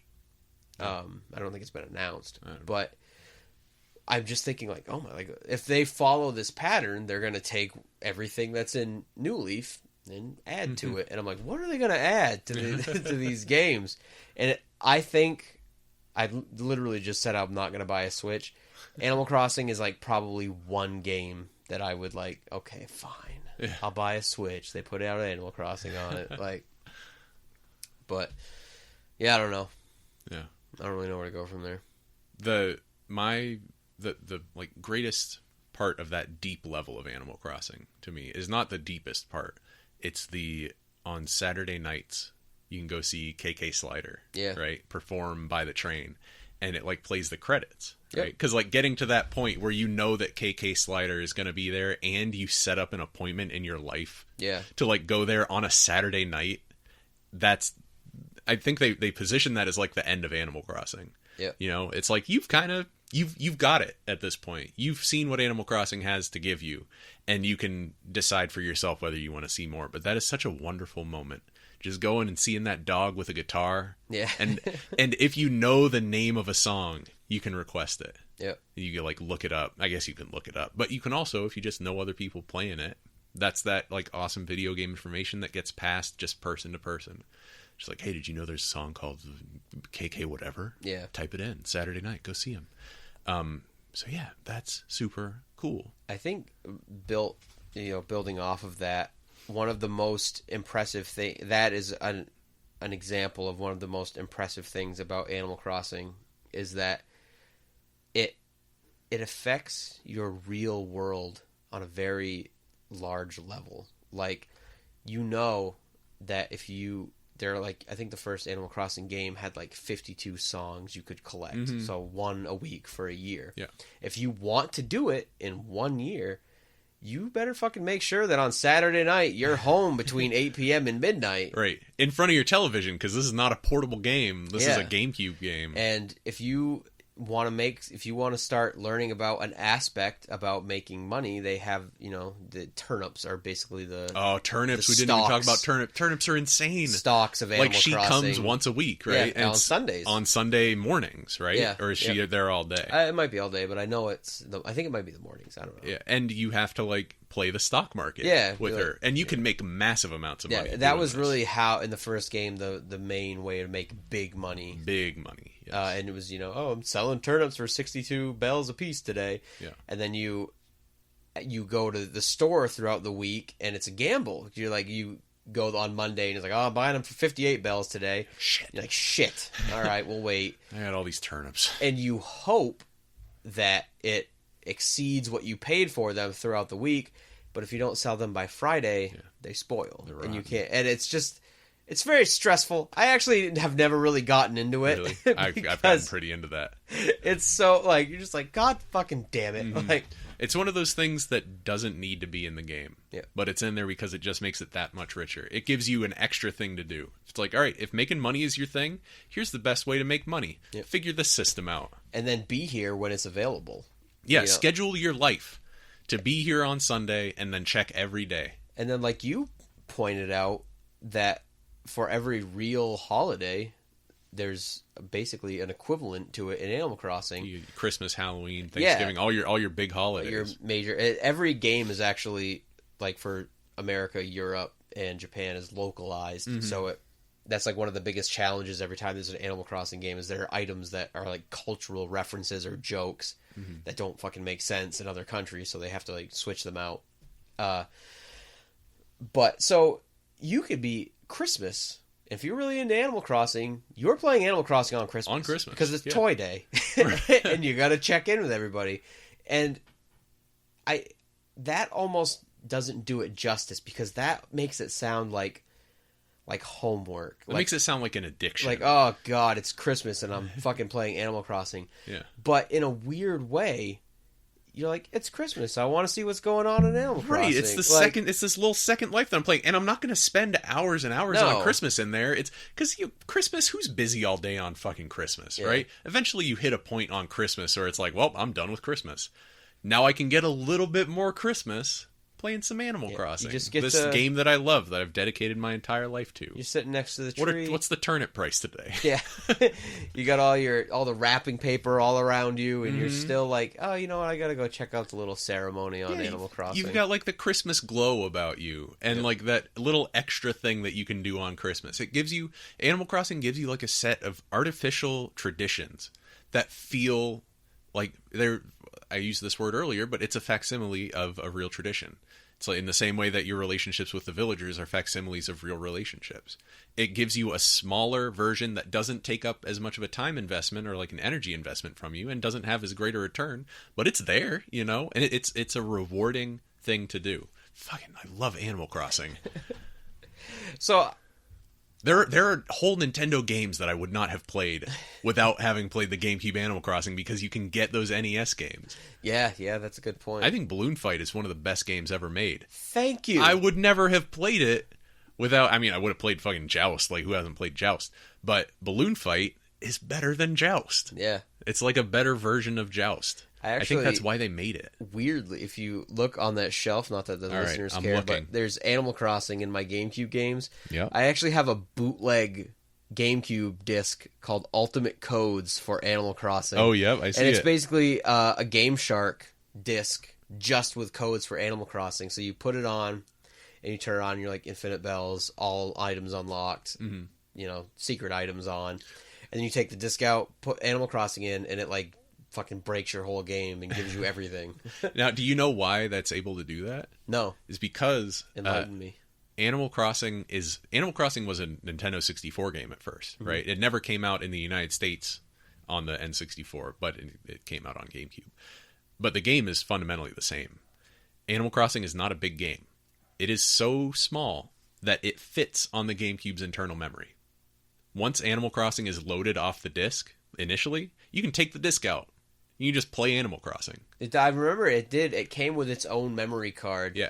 Because it took up, like, I think 49 blocks, and then if you saved NES files, it took one more block. Yeah, the save file takes up a lot of space on the memory card because it's saving your whole town on there. Yeah. But the actual, like, the code of the game itself gets all stored on the GameCube's internal memory. That's why there aren't any load times at any point. Oh, yeah. Is because you know, like a Nintendo 64 game, like a cartridge, it just loads the whole content of that cartridge. This is kind of tech geek speak, this is interesting I guess. To me, though. Yeah, and I remember hearing that and thinking like, wow, shit, does that actually work? And then, you can just take the GameCube disc out and Animal Crossing is just stored on the GameCube. Whereas any other game that you tried to do that with, you'd be able to maybe play for like a couple minutes. Yeah. Depending on what the game is. But then it would have to load something in and it would say, nah, you cannot do this. We're not there yet. We don't, yeah. Yeah. Okay. I feel like I've got all this stuff about Animal Crossing out. Do you have anything else specifically about Animal Crossing that you want to say?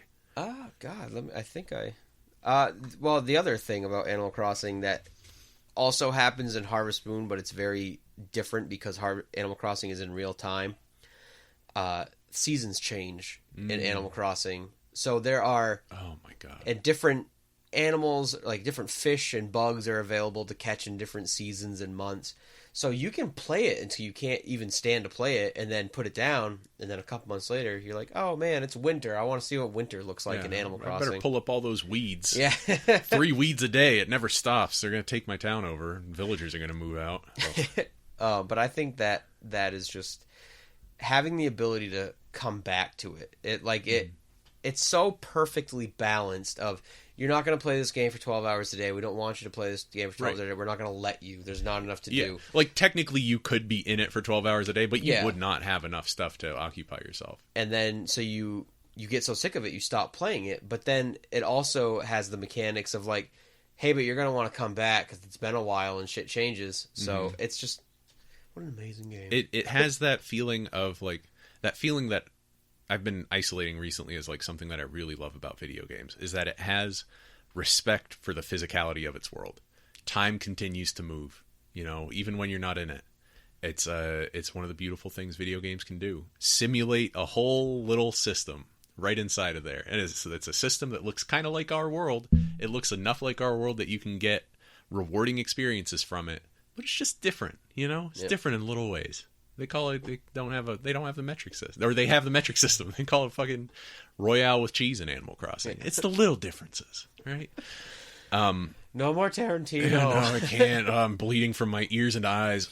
Let's finish this episode off by just real quickly, ranking every Animal Crossing and Harvest Moon game versus each other. There are like 20 Harvest Moon games. Yeah, no, that would be terrible. Let's get the Song of Seasons games in there too. But no, what do you prefer personally? Okay, so between Animal Crossing and Harvest Moon, just as like a series, because these are both games that are kind of institutions, like video game institutions. They've been around long enough that they are franchises that are well established. They're both well defined, and they're both kind of unique. Like they're not there aren't a lot of imitators for either of them. Yeah. Oh, that is so hard. And I knew we were probably going to get on this, and I feel like from the way we talked about it, like, Animal Crossing is the obvious answer of, like, the better game. But there's so much to be said for Harvest Moon, especially when Harvest Moon was at its peak, when it was making great games. What's your favorite era of Harvest Moon? Are we talking like Super Nintendo through N64? I am of the minority, I believe, that prefers weirdly enough with Zelda too. Mm-hmm. I prefer the 3D console ones. Anybody who says that they don't prefer the 3D console Zeldas is stupid. Wow, okay. We're gonna get to our Zelda episode someday, but because I know I'm gonna wait. I want to apologize immediately for what I just said. I don't really believe that. It's starting to get hot in this room, and I am getting heated. But we do need to talk about Zelda at some point because there's a lot to be said. I think that's something that, you know, as good as a console Harvest Moon game gets or a Zelda game gets, people are always going to Link to the Past is the greatest Zelda game of all time, as people love to say. And then when A Link Between Worlds came out, they were like, oh my god, finally, it feels like a fresh... It feels like I'm playing A Link to the Past for the first time again. Well, which is funny because Link Between Worlds had so many changes that like really crazy changed the way that Zelda worked, from what I understand. Again, and it was kind of a precursor to Breath of the Wild, which is another massive shift in how Zelda works. So it's weird that there was that nostalgia element. It's almost like they were saying, "Here, we're going to give you the like look and like general overworld design of Link to the Past, but the actual game is going to be unrecognizable." Anyway, this is not the Zelda episode. No. We can't let this be the Zelda episode. We cannot turn this into the Zelda episode. So, I think for me, Harvest Moon 64, it was my first. It's going to be my favorite. And then I think Magical Melody on the GameCube is a second favorite of mine. And then Friends of Mineral Town is a third. Just because Friends of Mineral Town, what console was that? That was on Game Boy Advance. Okay. And that game... I could not even begin to get to the bottom of that game. That was when I kind of was like, I can't do this. Like, for example, one of the achievements, quote unquote, was before achievements in that game, was you could unlock a second and third house to live in. And one of the ways you unlocked a house was... You're drawing me in right now. Your 50-year anniversary with your wife. What? After 50 in-game years of marriage, you could unlock a special area with a new house. That's pretty cool. The furthest and that was one of the games I've played the most, I think. I made it to like year 7. Oh man.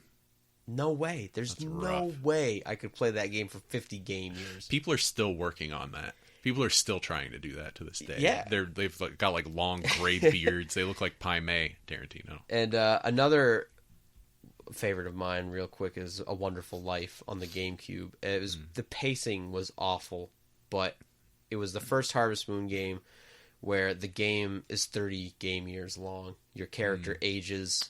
You have a kid, the kid gets older. That's pretty cool. And the game ends when you die. Whoa. Like and you know, and I never got to the end of it because it was paced so fucking horribly that by year 2, you've unlocked everything. You're like, well, 28 years to go. Like, no, thank you. It's still a cool idea. It is a great idea. Yeah. It should have just been like a 10-year. Right. And paced. Or the years should have been shorter or something. Yeah. Anyway, Harvest Moon versus Animal Crossing. I think Animal Crossing takes it. I think that Animal Crossing is more unique. I think that it has more to say, and I think that it has more to teach us about how video games can be designed. Whereas I think Harvest Moon is like a fascinating design. Yeah. But I think it's an evolutionary dead end. You know, I think that it kind of takes after, we didn't even mention this, but it takes after like Japanese RPGs. Yeah. I guess we alluded to it a little bit in that that was kind of the contrast at the time. The other RPGs were about fighting. This one was about growing vegetables and like getting to know people in the town. Yeah. But it's still a post-JRPG game. Animal Crossing is totally unique, I think. I can't think of anything that's like Animal Crossing. I think, for me, the best way to describe it probably is that at its best, there are Harvest Moon. You have. I don't know, I'm trying to think of something to compare it to because it's so hard to articulate what I'm thinking. Harvest Moon has peaks. There are parts of Harvest Moon that are more enjoyable than Animal Crossing ever could be. But Animal Crossing is enjoyable overall much longer and better than Harvest Moon. That's the only way I can... What do you think are the peaks in Harvest Moon? I mean, as a person who hasn't played Harvest Moon, I'm curious about this. So you just have... Basically, my go-to is like Harvest Moon 64 because that's like my greatest one. Is that this game is gonna quote-unquote end at 3 years. You can keep playing afterward, but the story kind of ends at 3 years. And you get evaluated on your progress at this 3-year mark.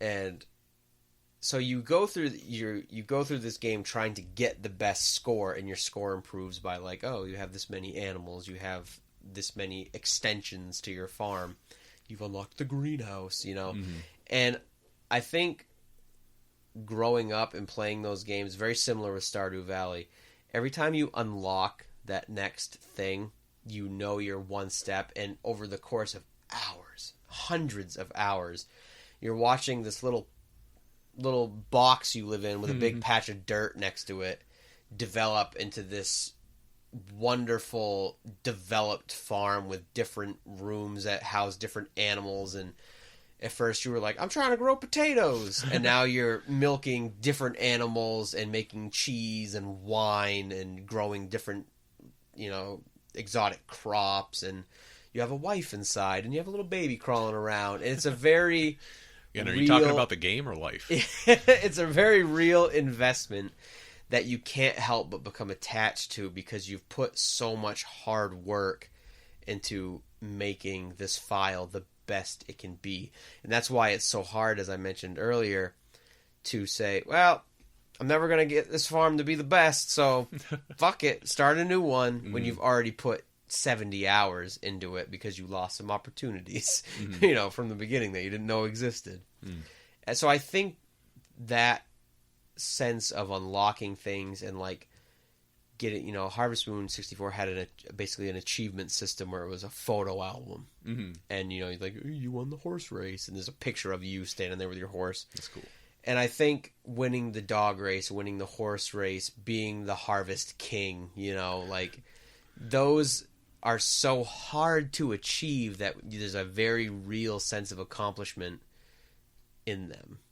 And I think Animal Crossing is so laid back that those goals were there if you wanted to achieve them, but there was never any pressure to achieve them. I don't think you can miss anything in Animal Crossing. Yeah. Like, permanently. If you miss something, it sucks, you gotta wait till next June, but those fish are coming back. It's still gonna be there, Yeah. Yeah. And I think that, so those challenges and meeting those challenges at times can be more rewarding than Animal Crossing.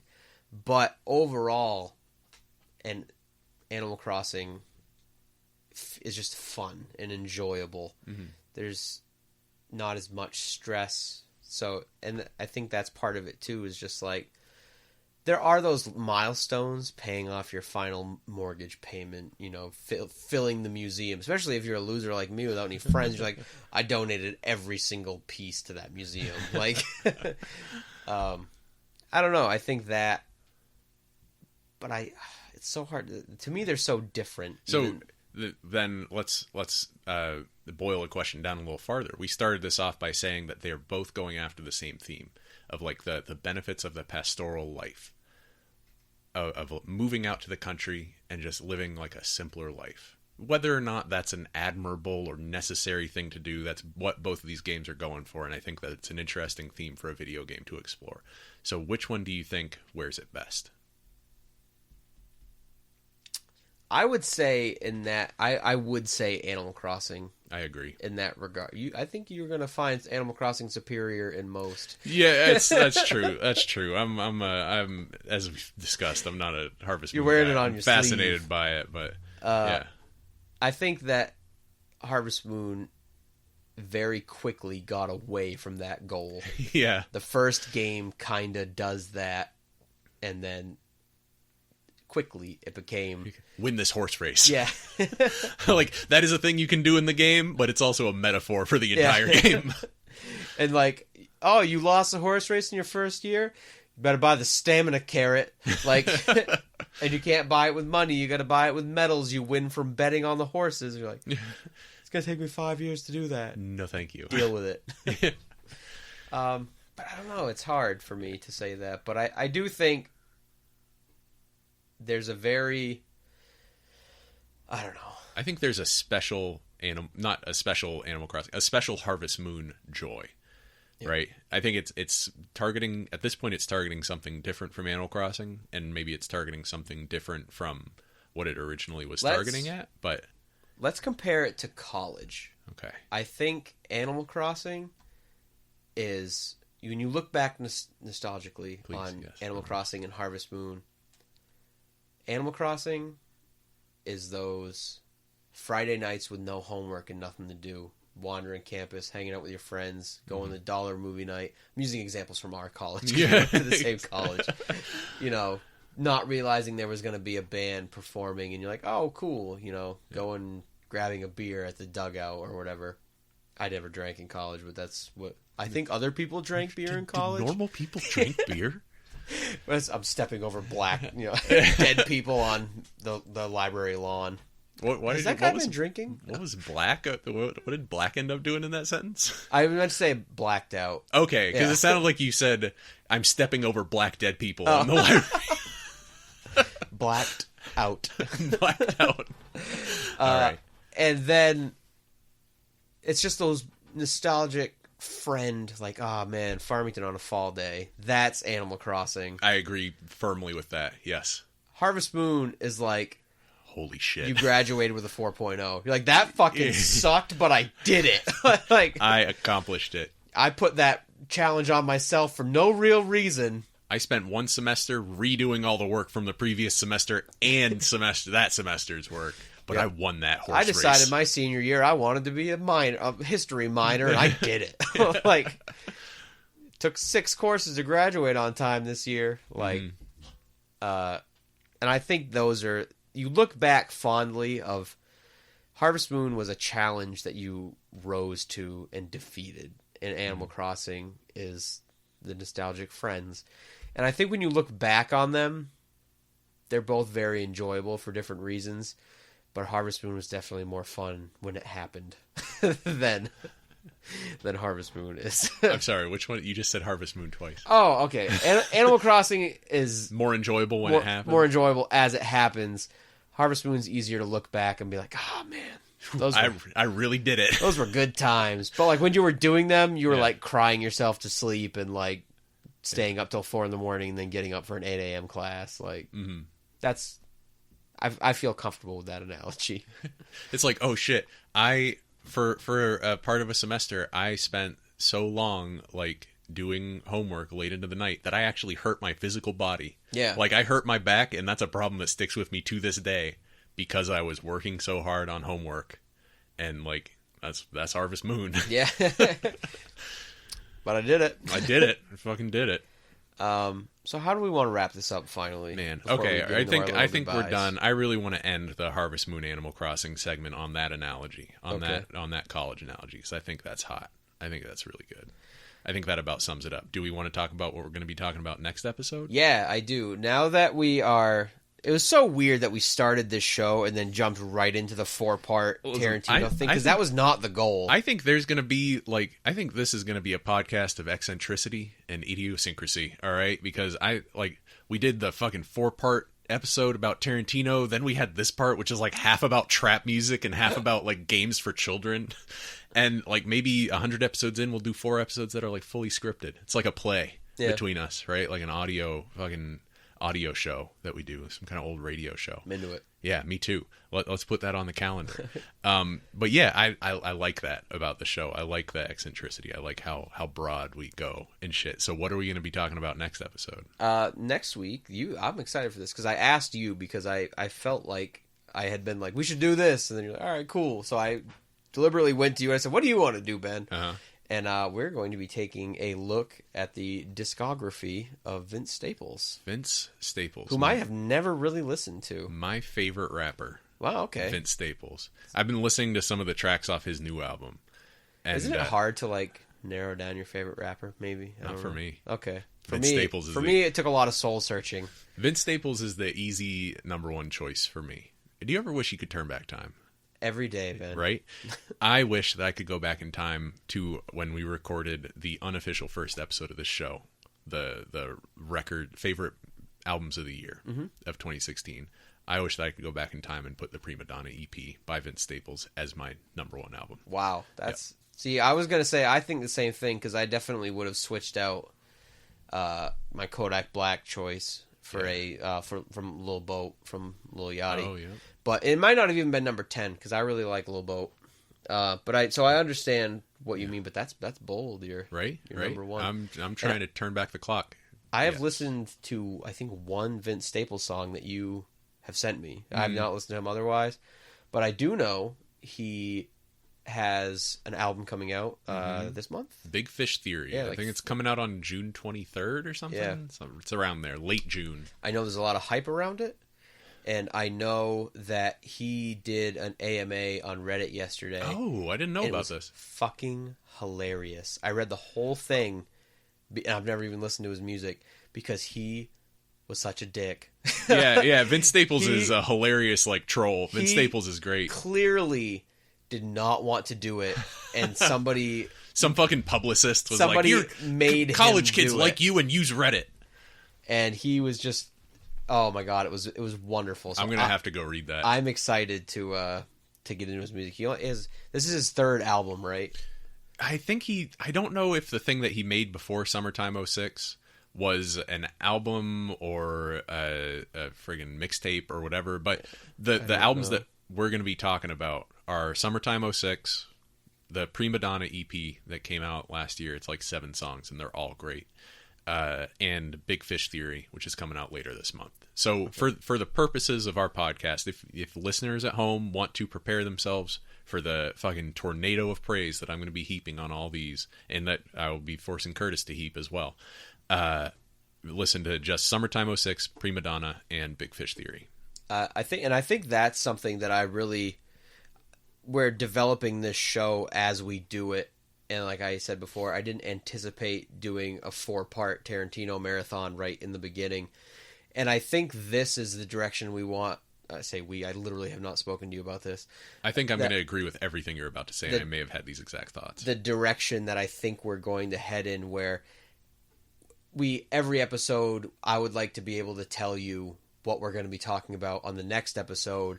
So, like with the Tarantino ones, you know what to watch or what media to partake in before you come to the episode. Yeah, what kind of culture do I need to absorb? One of my favorite podcasts does that, but it's about movies, and I always haven't seen the movie, and it really sucks when, like, one of your favorite podcasts puts out a show, you're like, shit, I don't want to listen to it yet because I haven't seen Green Room, and then I went and bought Green Room. I gotta watch Green Room. Yeah, me too. So I think that's the way I would like to go, and I think it's going to be pretty eccentric, to use your word.